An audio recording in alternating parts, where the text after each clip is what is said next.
Hi guys, welcome back to my channel. So in today's video, I thought I would do a little Q&A. I haven't done one of these for like ages and ages and ages, so I just thought it was about time. And also, I asked on Instagram the other day if anyone had any questions, and I did actually get quite a lot of questions through, so I didn't answer them on Instagram. I thought I would keep them and answer them in this video today. If you're new to my channel and you're watching this, then hi, I am Kerry. I am a mum of 2 boys, and I post 3 videos a week on my channel every Tuesday, Thursday and Sunday at 7:30 p.m. UK time. So if you like what you're watching, then I would love for you to stick around and press the subscribe button down below. Right, so with all that said, let's get straight into the questions. If you do have any more questions to ask me, just comment down below and I will answer them there, but I will just go through the questions that I got on Instagram the other day. Right, so Heather Hardacre 91 has asked, how did your family friends feel about you starting a YouTube channel? Right, so when I first started my YouTube channel, I think they were kind of like, all right, fine, that's all right, you know, but I know especially like my family found it really odd that I kept getting my camera out and filming, and my mum always found it a bit annoying, and I try not to do it in front of other people too much because I know like not everyone likes that sort of thing. So I would actually say at the very beginning, my mum and my friends were kind of a bit funny about it, and only now that it's become my job and I'm earning money from YouTube that my mum can actually say to me that she's sorry, that she thought it was just a bit like a why are you doing this kind of thing. She didn't really get it, and I do sort of think it's a bit like that generation.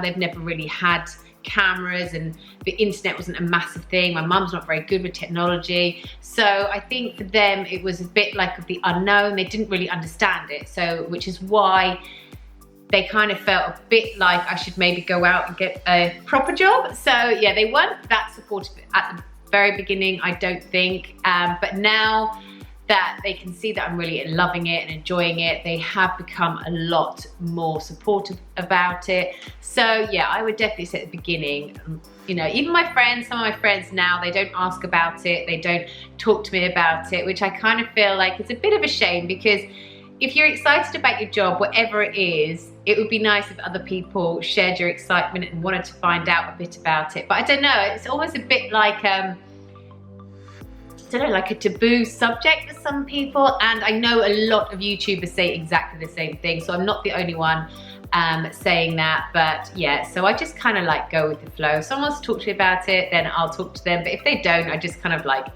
ignore it, which is a bit odd because it is actually my job. So right, next up, would you class having a YouTube channel full-time work?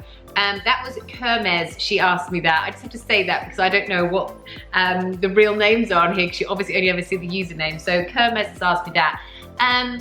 I would say some months you can class it as a full-time job, and other months not so much a full-time job, depending on how many brands want to work with you, how well your views are doing, because I don't know if you guys know much about YouTube, but you get paid for the ads at the beginning of your videos. So if you get loads of views in a month, then you can earn quite a good income from those ads, but if your views aren't very big, then your income isn't very big. So it all depends on quite a few different factors, but I can say now that yes, YouTube is a full-time job for me.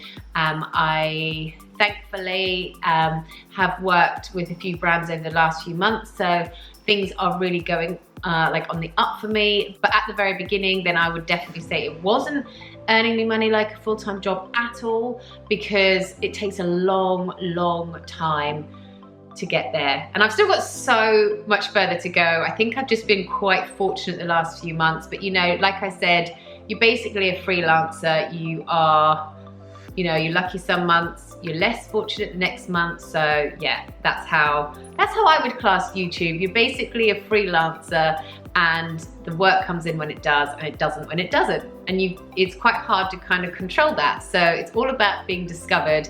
And obviously, the more views you have, the more you're going to be discovered. So yeah, hope that's answered your question.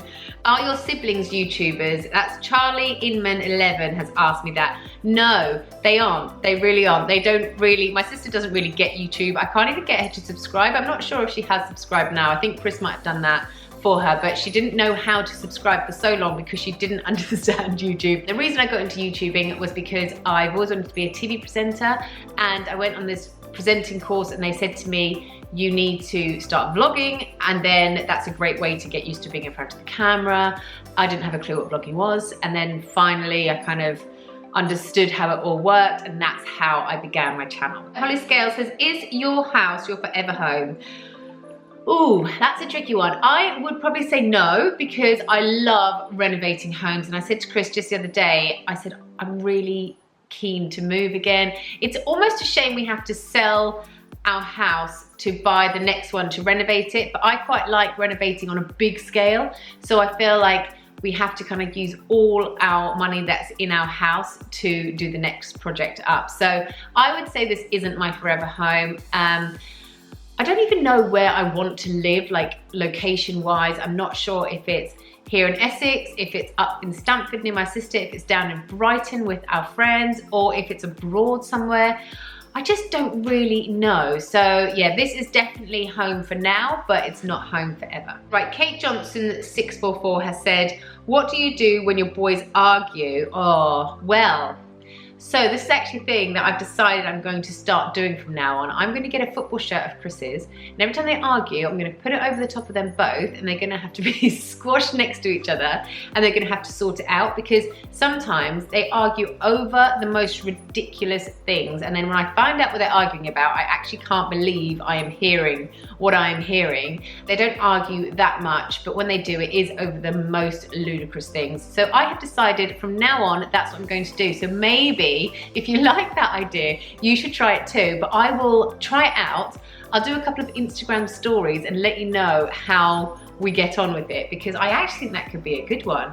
I mean, I would have hated that being put into like close confinement with my sister or something, or brother, when I was arguing with them, because it would just make you laugh and it would make you kind of realize the whole situation is quite ridiculous. So fingers crossed that works. Becky Ellis says, what's your favorite alcoholic drink?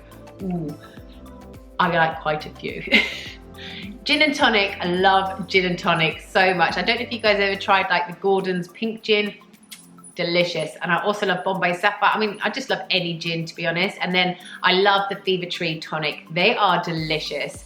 And then I do love Prosecco as well. So I'd probably say Prosecco and gin and tonic are my favorite.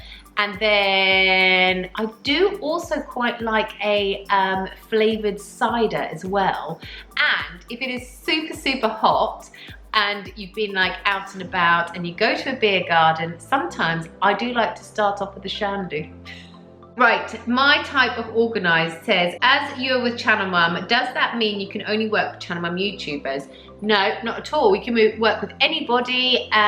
Obviously, because I'm with Channel Mum and they're all YouTubers, you just kind of make friends with each other and you talk about doing like collabs together, and they're the kind of ones you go to because you know they vlog and you know who they are, you've got like a rapport with them, then you realise you're actually quite similar in so many ways. So that's why we end up like collabing with each other quite a lot, but we can work with anybody, and I love working with other people. Apparently I say the word collab really weird. It should be collab. Yeah, I say collab, but then my friend told me it's actually like collaboration, so it should be I can't even say it now. So yeah, the answer is no. We can work with anybody who we like. Right, someone's asking, where do I get my music from for my videos? I use a website called Epidemic Sound. It's like a subscription service, but it's brilliant. And you get so many songs to choose from, but you have to pay monthly for it. But before I started paying monthly for that, I used to just use like the YouTube creators, Sound Lab or whatever it is, and you did get quite a few with that, but you get so many more with Epidemic Sound. How old are you? You look far too young to have two gorgeous boys at these ages. I am 33. I'm going to be 34 next month. I can't believe it. But in my defense, I do still get ID'd. I once went out with no makeup on. My hair was really greasy, it was all scraped back, and I went to get a lottery ticket, and the guy looked at me and went, and I thought, you have to be 16 to buy a lottery ticket. And he was considering IDing me, and then finally he went, okay, you can buy one. Like, So, I mean, let alone getting ID'd for buying alcohol, I nearly got ID'd for buying a lottery ticket. So Laura Hirons has said, is there anywhere you'd love to travel with your family that you haven't been to yet? Oh my gosh. There are so many places we want to go to. We would love to be like the bucket list family and just like take the kids out of school for a couple of years and just travel the world. But I would never know how to start with that. I just feel like the world is so amazing. There's so many amazing places to go and visit, and I would love to go everywhere. To be honest with you, I don't feel like I am very well traveled at all. I have been to lots of places, but when I was younger, like it never interested me to go and you know, sightsee and things. But now, if I went to all those places again, I would want to sightsee all the time. I'd love to go to Thailand. I'd love to take the boys to Thailand and to Bali. And I've never been to Australia as well, or New Zealand. I'd love to go to all of those places, Argentina. Honestly, my list is endless, and I just feel like even Europe, there are so many amazing places just in Europe alone. Like, I think I could basically do a whole video just basically naming every single place in the world. Life with my little boys. Oh, what are my 3 favorite meals to cook and eat? Oh my gosh, I love food. I just love food. What is my favorite? Salmon. I love salmon. So if I can do anything salmon-wise, and I do like my kind of Thai salmon I do. I have done this on one of my cooking videos before, when I do my salmon in soy sauce and ginger, and then I do the noodles and spring onions and everything underneath. Oh, it's so good. I would say that is one of my favorite meals. And the boys' favorite meal has got to be something like pasta related. They love pasta, or they love like spaghetti meatballs, but I'd probably say those are up there. But genuinely, I love all food, and so do my kids. They're really good. We've always, like Chris and I, from day one, you know, when we were weaning them and when they could just eat whatever, we would just have our meal and they would eat what we were eating. And I think that's why my kids have never been fussy, because they've just always eaten what we have eaten. Obviously, like, I wouldn't put all the salt and the spices into our food. Chris and I just add those afterwards. And I honestly, genuinely do believe that is why our kids aren't fussy eaters. Another question from Life with my little boys. Describe your boys in 3 words. Are they completely opposite or quite similar? Football mad, and Jamie whingy. Rory so sweet and sensitive. Jamie cute, like he can get away with anything. Rory, maybe like a goody two shoes, but also naughty at the same time. I'm not sure how that even works, but yeah, they are very similar in some ways, but completely different in the other ways. Jamie is so loving and caring to me. He'll come and give me a cuddle all the time, whereas Rory needs me, you know, like he won't show it that he needs me, but he needs me. At nighttime, he's the one who's like, mummy, mummy, you know, and he needs me, and I love that. So I know that even though Rory doesn't come and give me all the cuddles, I know he still needs me. Whereas Jamie, he gives me all the cuddles, but then he couldn't care less. Like if he goes and stays with someone for like a month, he couldn't care, whereas Rory would care. How did you choose the names, Jamie and Rory, for the boys? Right, so Rory I always had. I love that name Rory from when I was younger. Like I always loved it. So my first child was always going to be Rory for the boy. Jamie, I think that actually was like Chris's choice. I was actually going to call Jamie Louis, and then he came out, like in my head he was Louis, all the way through when we found out we're having a boy. And he came out and I looked at him and I was like, oh, you're not a Louis. And Chris really liked Jamie, so we just decided on Jamie. But my sister weirdly was going to call her children, if one was a boy, Jamie. So I don't know if in the back of my head I knew that, and that's why I like the name Jamie, and that's why we like the name Jamie. I'm not sure, but that's how we named them those names. So Mrs. Tasha Graham has said, would you rather give up sex or chocolate? Well, if you had said sweets or sex, probably I would have said sex.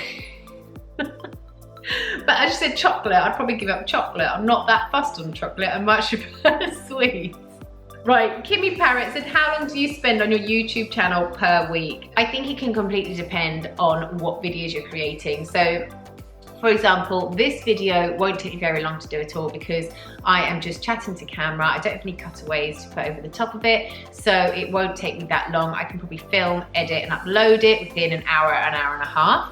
But other videos, like a hacks video or a storage video or whatever kind of video like that will take forever. Literally like take a whole day to film, edit, and put on. Actually, even my cooking videos, when I do from above, like all the different ingredients I'm using, they do take ages to edit because there's so many little bits to the footage that need to be put together. So yeah, it all depends. I'd probably say per day, I do spend a good couple of hours on my YouTube channel, like thinking of content, filming, creating, editing, uploading, you know, replying to comments, all those different things. I'd say a good few hours a day, and then I like to have like the weekends off. But obviously then I'm filming our like family days.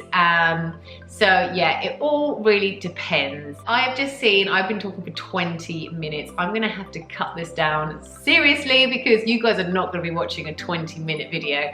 But I'm gonna end it now. I do actually have so many more questions on my phone that you guys have asked that I haven't got around to asking. But like I said, if you have any more, just comment down below and I'll do another part to this Q&A a little bit later on, maybe this month or early next month as well. But thank you so much for watching today's video, guys. I hope you enjoyed it and I will see you next time. Bye.